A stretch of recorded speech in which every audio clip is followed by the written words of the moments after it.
নমস্কার বন্ধুরা। আজকের গল্পটি আমাদের সমাজের এক চরম বাস্তবতার মুখোমুখি দাঁড় করাবে। এই কাহিনী হলো এক সরল মেয়ের, যার নাম শ্রেয়া। তার জীবনে ঘটে যাওয়া এক ভয়ঙ্কর প্রতারণার কথা, যা আমাদের শেখাবে যে চোখ বন্ধ করে কাউকে বিশ্বাস করা উচিত নয়। শ্রেয়ার তখন 37 বছর বয়স হয়ে গিয়েছিল। দুর্ভাগ্যের বিষয়, তার গায়ের রং ছিল খুব শ্যামলা। সে এতটাই কালো ছিল যে তার বিয়ের সম্বন্ধ হচ্ছিল না। যেই তাকে দেখতে আসতো, দেখেই প্রত্যাখ্যান করে দিত। এই কঠিন সমস্যা নিয়ে তার বাবা মা খুবই চিন্তিত ছিলেন। শ্রেয়ার বাবা মা চাইতেন যে তারা মেয়ের জন্য কোনো অবিবাহিত পাত্র খুঁজবেন, কিন্তু তার রূপের কারণে কেবল এমনই সম্বন্ধ আসতো যে হয় 4-5 সন্তানের বাবা, নয় কোনো তালাকপ্রাপ্ত মানুষ কিংবা কোনো বৃদ্ধের। এমন একজনের সাথে তার বাবা মা মেয়ের বিয়ে দিতে চাননি। তাদের স্থির বিশ্বাস ছিল, মেয়ে আমাদের জন্য বোঝা নয়, তার জন্য যখন ভালো সম্বন্ধ আসবে তখনই আমরা মেয়ের বিয়ে দেব।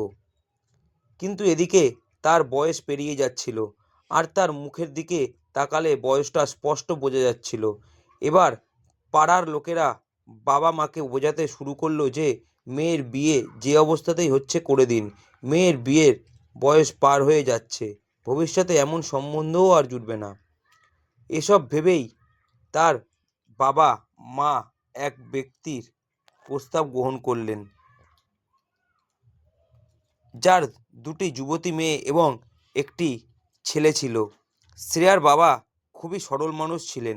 একজন পরিচিত ব্যক্তি এই সম্পর্কের কথা তাকে জানিয়েছিলেন। বাবা মায়ের এখন কেবল এই চিন্তা হতে লাগলো যে ভবিষ্যতে আবার তাদের মেয়ের জন্য আরও খারাপ কোনো সম্পর্ক না আসে।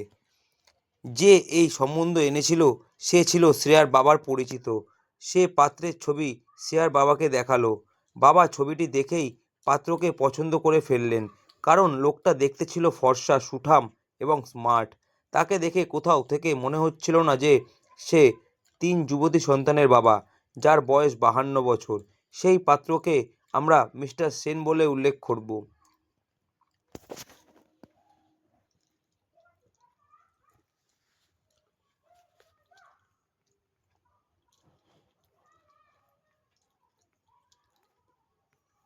যাই কালকে তারপর বলবো দুখানা সবাই খারাপ ছিল তখন কিন্তু আমি একটা স্বপ্ন লাস্টে দুটো ঢোকালো ব্যাস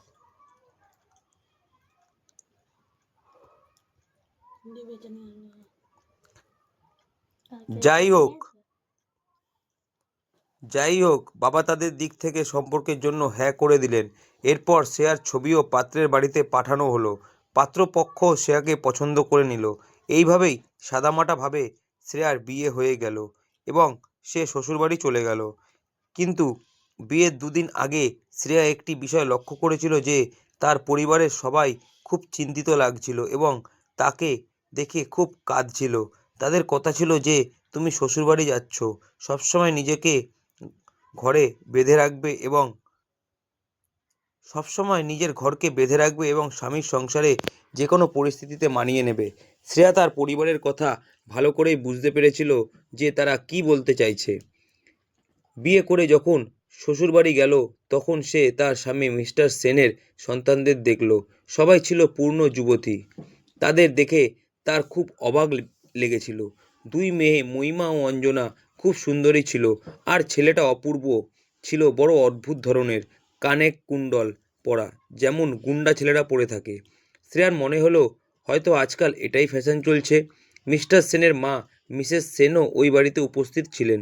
কিন্তু একটি অদ্ভুত ব্যাপার ছিল যে যখন সম্বন্ধ পাকা হয়েছিল তখন কেবল পুরুষদের মধ্যেই কথা হয়েছিল।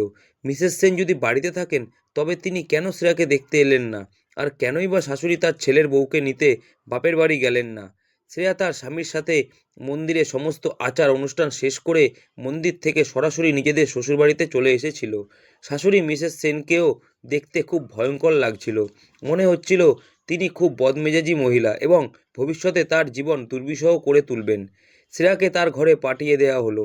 সেখানে মিস্টার সেন এলেন এবং তার সাথে সুন্দরভাবে কথা বলতে শুরু করলেন। শ্রেয়ার স্বামীকে দেখেই তার পছন্দ হয়ে গিয়েছিল, তাই সে অন্যদের দিকে মন না দিয়ে এটাই ভাবলো যে তার স্বামী যখন ভালো, তখন তার অন্য কারোর সাথে কোনো সম্পর্ক রাখার দরকার নেই। সে এই কথা ভেবে অবাক হচ্ছিল যে তার স্বামী মিস্টার সেনের বয়স প্রায় 52 বছর হবে, কিন্তু তার এত যুবতী সন্তান যাদের বয়স 25 থেকে 30 বছর ছিল, এমনটা কিভাবে সম্ভব? এখানে আসার পর সে খুব বিভ্রান্ত হচ্ছিল এবং তার মন চারিদিকে ছুটছিল। একটু পরে মিস্টার সেন ঘরে থেকে চলে গেলেন, আর ঘরে এলেন শাশুড়ি মিসেস সেন এবং মিস্টার সেনের মেয়েরা মহিমা ও অঞ্জনা। শ্রেয়া অবাক হলো যে মিস্টার সেনের দুই মেয়েই এখনও অবিবাহিত। তারা তাকে মাম্মি বলে ডাকতে শুরু করলো। তার খুব অদ্ভুত লাগলো। এরপর শাশুড়ি মিসেস সেন বললেন, মেয়েরা তোমরা বাইরে যাও, আমার বৌমার সাথে কিছু কথা আছে।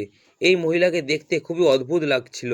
মোটা মোটা, বেঢপ আর টকটকে লাল ঠোঁটওয়ালা, যেন পান খাওয়ার অভ্যাস আছে। তিনি শ্রেয়াকে বলতে লাগলেন, বেটি, এই বাড়িতে তোমার কোনো কিছুর অভাব হবে না। তুমি এই বাচ্চাদের দেখছো, এদের মায়ের আঁচল দরকার ছিল।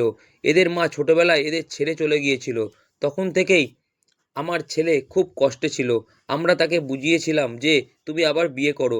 দ্বিতীয় বিয়ে করলে তোমার জন্য একজন ভালো জীবনসঙ্গীও মিলবে, আর এই বাচ্চাদের মায়ের স্নেহ পাবে আর এই বাচ্চারাও মায়ের স্নেহ পাবে। এখন থেকে তুমি এই বাচ্চাদের মা। মহিলাটি তাকে এমনভাবে আদর করলেন যেন তাদের বৌমা নয় বরং মেয়ে। শ্রেয়া খুশি হলো যে চলো, শ্বশুরবাড়ির সবাই ভালো। এরপর তিনি ঘর থেকে চলে গেলেন। একটু পরে মিস্টার সেন আবার ঘরে এলেন এবং তাকে বললেন যে তোমাকে আমার মেয়ে ও ছেলের খুব যত্ন নিতে হবে, আর আমার মায়েরও খুব খেয়াল রাখতে হবে। শ্রেয়া অবাক হয়ে জিজ্ঞাসা করলো, আমি অবাক হচ্ছি যে আপনার সন্তানরা এত বড়, আপনাকে দেখে তো তাদের বাবা মনে হচ্ছে না। মিস্টার সেন তার কথা শুনে হাসতে লাগলেন এবং বললেন, তুমি একা নাও, অনেকেই আমাকে এই প্রশ্ন করে, কারণ আমি এখনও এত যুবক। তিনি জানালেন যে তিনি প্রথম থেকেই নিজের খুব খেয়াল রাখেন এবং জিমে শরীরচর্চা করেন। তিনি সারা জীবন জিম করেই কাটিয়েছেন, যার কারণে তাকে এত তরুণ দেখায়। যারা নিজের শরীরের প্রতি মনোযোগ দেয় তারা সারা জীবন বুড়ো হয় না। শ্রেয়া তার স্বামীর কথা শুনে খুব প্রভাবিত হলো। মিস্টার সেন বললেন, আমি তোমাকেও চিরযুবতী করে দেব। সময়ের সাথে তুমি বুড়ি হওয়ার বদলে আরও বেশি সুন্দরী হতে থাকবে। শ্রেয়া বলল, আমি কি সুন্দরী হতে পারি? কোথায় আমি কালো শ্যামলা আর কোথায় আপনি ফর্সা সুঠাম? মিস্টার সেন বললেন, এসব কথা বলো না। তোমাকে আমার খুব পছন্দ হয়েছে। ফর্সা কালোতে কি আসে যায়? মানুষের চরিত্র ভালো হওয়া উচিত। তার এত মিষ্টি কথা শুনে শ্রেয়া খুব খুশি হলো। মিস্টার সেনকে সত্যিই খুব যুবক মনে হচ্ছিল। যদিও একজন বয়স্ক মানুষের মধ্যে কোনো না কোনো রোগ বা দুর্বলতা তো থাকে, যার মাধ্যমে তার বয়স বোঝা যায়, কিন্তু মিস্টার সেন পুরোপুরি তরুণ দেখাচ্ছিলেন এবং খুবই সক্রিয় ছিলেন। আপাতত শ্রেয়া এই কথাটিকে উপেক্ষা করল এবং শ্বশুরবাড়ির দিকে মনোযোগ দিল। পরের দিন সকালে দরজায় টোকা পড়ল। শাশুড়ি মিসেস সেন ট্রেতে করে প্রাতরাশ নিয়ে এলেন। শ্রেয়া বলল সে নিজেই রান্নাঘরে যেত।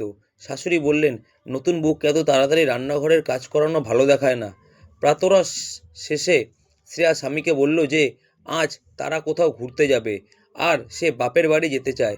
মিস্টার সেন বললেন, হয়তো তুমি জানো না, তোমার বাবা মা তোমাকে এই কথা জানাননি যে তুমি তোমার বাপের বাড়িতে কারো সাথে দেখা করতে পারবে না।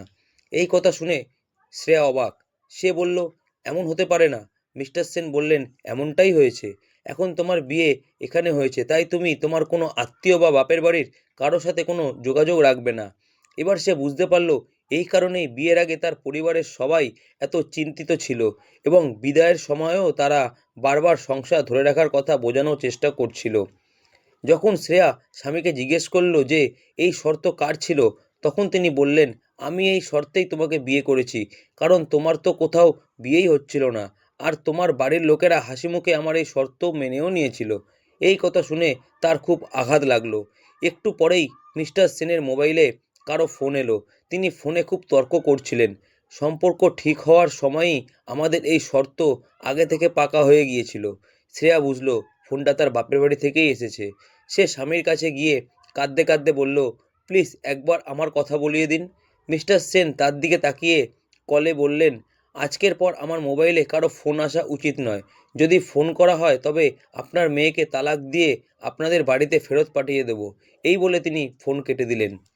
শ্রেয়া খুব কাঁদলেও মিস্টার সেন তার কোনো কথা শুনলেন না।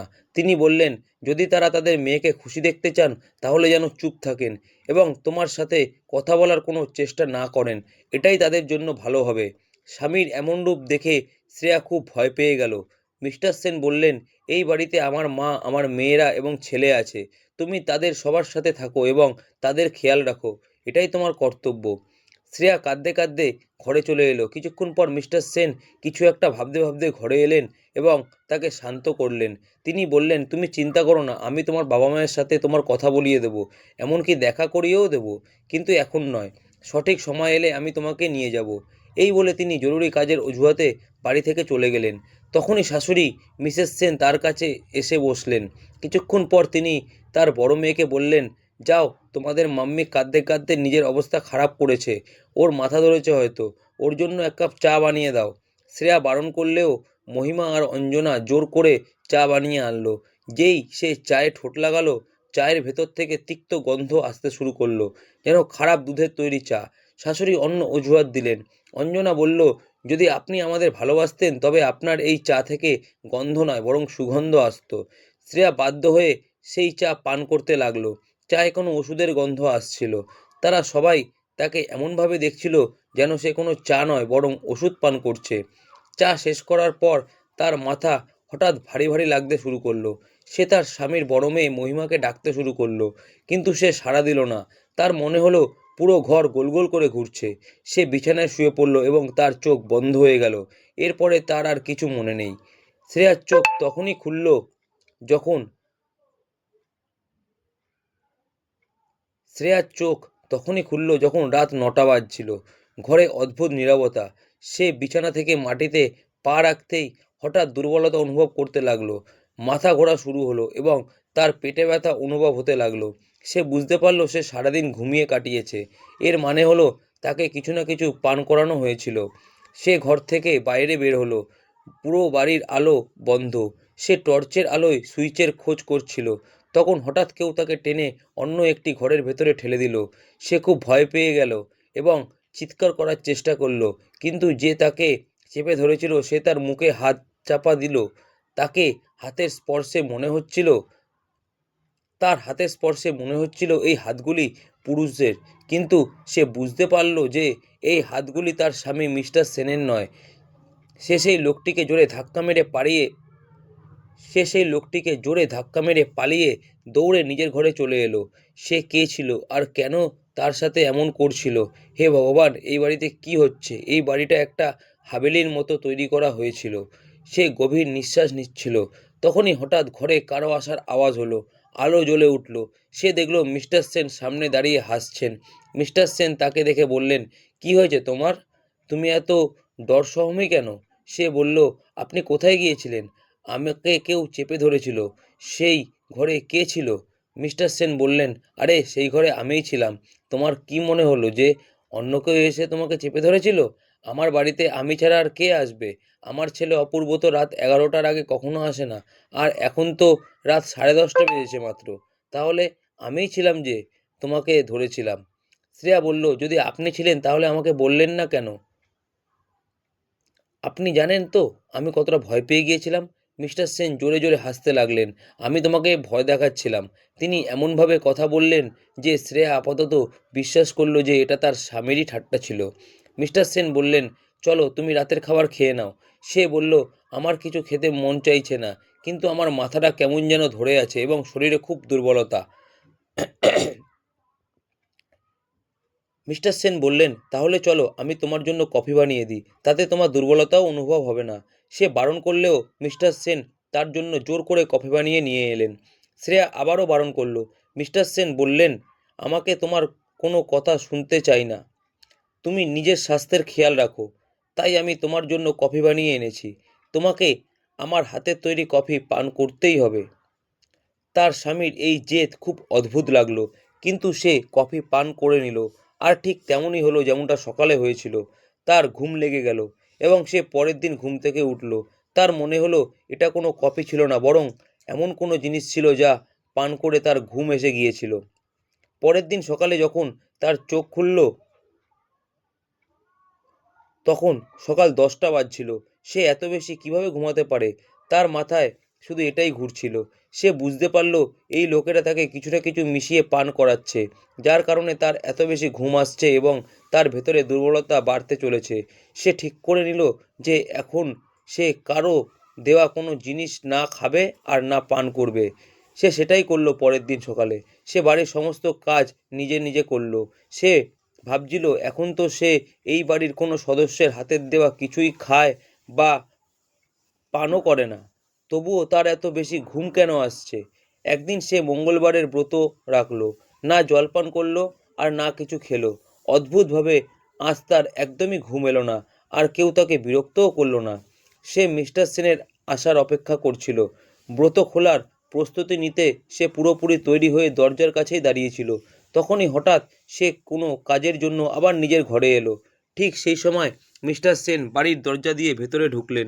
সঙ্গে সঙ্গেই তার দুই মেয়ে মহিমা ও অঞ্জনা আর মা মিসেস সেন তাকে ঘিরে ধরলেন এবং তাকে অন্য একটি ঘরে নিয়ে গেলেন। শ্রেয়া অবাক হলো যে তিনি তার সাথে কথা না বলে মেয়েদের ঘরে কেন গেলেন। সে দরজা জোরে জোরে বাজাতে শুরু করলো, কিন্তু দরজা খুলল না। কিছুক্ষণ পর মিস্টার সেন রাগের সাথে দরজা খুলে ঘর থেকে বাইরে এলেন। তার চোখে স্পষ্ট রাগ দেখাচ্ছিল। তিনি বললেন, পাগল হয়ে গেছো নাকি? এত জোরে জোরে দরজা ধাক্কাচ্ছ কেন? আমি তোমাকে বারণ করেছিলাম না যে তুমি তোমার ঘর থেকে বেশি বাইরে বেরোবে না? তুমি এখানে কি করছো? শ্রেয়া বলল, এই বাড়িটা আমারও তো, আমিও আপনাদের সাথে কথা বলতে চাই। মিস্টার সেন তাকে ধাক্কা মেরে বললেন, এই ঘরটা আমার মেয়েদের। এই সময় আমি আমার মা আর মেয়েদের সাথে কথা বলি। যাও নিজের ঘরে। শ্রেয়ার খুব খারাপ লাগলো। সে বাইরে দাঁড়িয়ে রইল। মিস্টার সেন তার মুখের ওপর দরজা বন্ধ করে দিলেন। সে দরজায় কান লাগালো এবং তাদের কথা শোনার চেষ্টা করলো, কিন্তু কিছুই বুঝতে পারলো না। তখন সে আস্তে আস্তে করে জানালা খোলার চেষ্টা করলো। জানালাটি হালকা করে নাড়া দিতেই খুলে গেল, আর ভেতরের দৃশ্য পরিষ্কার দেখা গেল। সে দেখল ভেতরে প্রায় 6জন লোক উপস্থিত ছিল। মিস্টার সেন, শাশুড়ি, দুই মেয়ে অপূর্ব ছাড়াও আরও একজন অচেনা লোক উপস্থিত ছিল। এই ষষ্ঠ ব্যক্তিটি কে ছিল? সে দেখল সেই অচেনা লোকটি মিস্টার সেনকে নোটের একটি বান্ডিল দিচ্ছে। সে অবাক হয়ে গেল যে অবশেষে এই বাড়িতে কি চলছে। সে চুপ থেকে নিজের ঘরে চলে গেল। কিছুক্ষণ পর মিস্টার সেন ঘরে এলেন এবং ভালোবাসার সাথে কথা বলার চেষ্টা করতে লাগলেন, তবে হাতে ছিল সেই কফির কাপ। মিস্টার সেন জোর করতে লাগলেন, এই নাও কফি পান করো, তোমার মন ঠিক হয়ে যাবে। শ্রেয়া রাগের সাথে জিজ্ঞাসা করলো, এই কফি আর চা এর ব্যাপারটা কি? কেন আমাকে জোর করে পান করানো হয়? কোথাও এমন তো নয় এই কফিতে কিছু মেশানো আছে যা দিয়ে আপনি আমাকে বেহুশ করতে চান বা মেরে ফেলতে চান? মিস্টার সেন বললেন, তুমি পাগল হয়ে গেছো। আমি তোমার চিন্তায় তোমার জন্য কফি নিয়ে এসেছি। তুমি বরং ঘরের কাজের দিকে মনোযোগ দাও। তোমার বেশি ফ্রি থাকার অভ্যাস হয়ে গেছে, তাই তোমার মাথায় উল্টোপাল্টা চিন্তা আসতে শুরু করেছে। তুমি আবার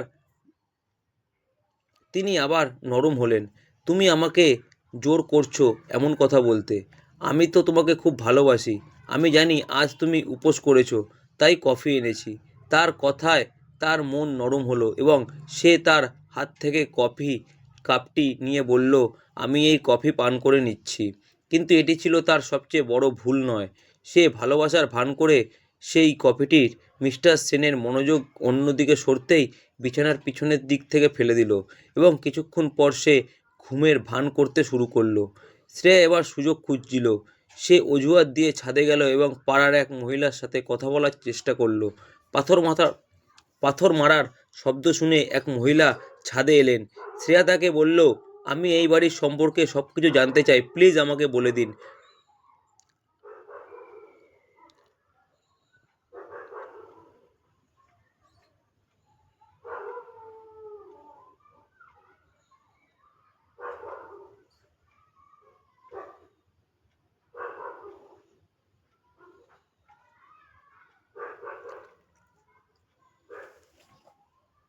আমি তো অনেকই দায়ী আছি, বুঝছিলাম না আমি কি বলবো।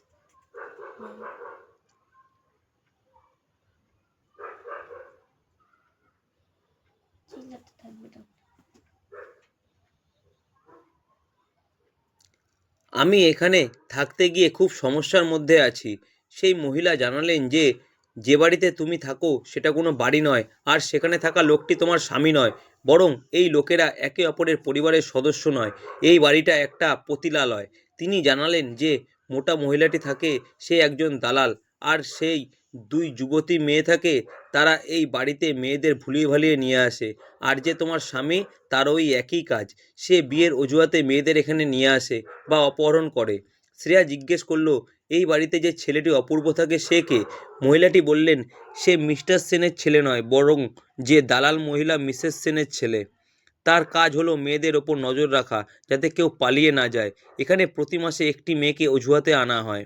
মহিলাটি তখন সবথেকে ভয়ঙ্কর কথাটি বলল, এখানে যে মেয়েই আসে তার শরীর বিক্রি করা হয়, তাকে কোনো না কোনো উপায়ে বেহুশ করে দেওয়া হয়, আর রাতে তার দাম লাগিয়ে দেওয়া হয়। সেই মেয়েটি যতক্ষণ বেহুশ থাকে সে কিছুই জানতে পারে না যে রাতভর কোনো পিশাচ তার ইজ্জত নিয়ে খেলেছে। এই কথা শুনে শ্রেয়ার গা শিউরে উঠল। তার ইজ্জতও না জানি কত পুরুষের মধ্যে ধুলোয় মিশে গেছে। এটা তার শ্বশুরবাড়ি ছিল না, বরং এটা ছিল এক গাঙ্গেয় লোক, যারা মেয়েদের বোকা বানিয়ে তাদের দাম লাগাচ্ছিল। শ্রেয়া মনে মনে প্রতিজ্ঞা করল সে আর এই সব সহ্য করতে পারে না। সে চুপচাপ মিস্টার সেনের ফোন তুলল এবং পুলিশকে ফোন করলো। সে পুলিশকে সব কথা জানিয়ে দিল এবং তাদের রাত্রিবেলা আসতে বলল। সে জানতো মিস্টার সেন নিশ্চয়ই আবার কাউকে তার জন্য ঠিক করে রেখেছেন। সে ঘুমের অভিনয় করতে লাগলো। মিস্টার সেন সেই দিনের মতো অন্য একজন লোকের সাথে তার দাম ঠিক করে দিলেন এবং ঘর থেকে বাইরে চলে গেলেন। শ্রেয়া জেগেছিল কিন্তু ঘুমের অভিনয় করছিল। সে অনুভব করলো যে কেউ তার ঘরে এসেছে এবং তার শরীরে হাত বোলাতে শুরু করলো। ঠিক তখনই তাদের বাড়িতে পুলিশের অভিযান হলো এবং পুলিশ সেই লোকদের হাতে নাতে ধরে ফেললো। যে লোকটি টাকা দিয়ে তার ইজ্জত নিয়ে খেলার জন্য এসেছিল সে পুলিশকে সমস্ত সত্যি কথা বলে দিল যে আজকে রাতের জন্য সেই লোকটি এদেরকে তার দাম দিয়েছে। পুলিশের কাছে এখন এই লোকের বিরুদ্ধে প্রচুর প্রমাণ ছিল। পাড়ার লোকেরাও নিজেদের সাক্ষ্য দিলেন। পুলিশ এই সব লোককে গ্রেপ্তার করে নিল। শ্রেয়া তার বাবা মায়ের বাড়িতে ফিরে এসেছিল। যখন সে তাদের এসব কিছু বলল তখন তারা খুব লজ্জিত হলেন। তারা বললেন, আমাদের তো সেই দিনই সন্দেহ হয়েছিল, যেদিন লোকটি সত্য রেখেছিল, কিন্তু আমরা ভাবিনি যে সে এত নিচে নামতে পারে। আজও শ্রেয়ার বিয়ে হয়নি। সেই ভয়ঙ্কর অভিজ্ঞতার পর তার বিয়ের নাম শুনলেই ভয় লাগে।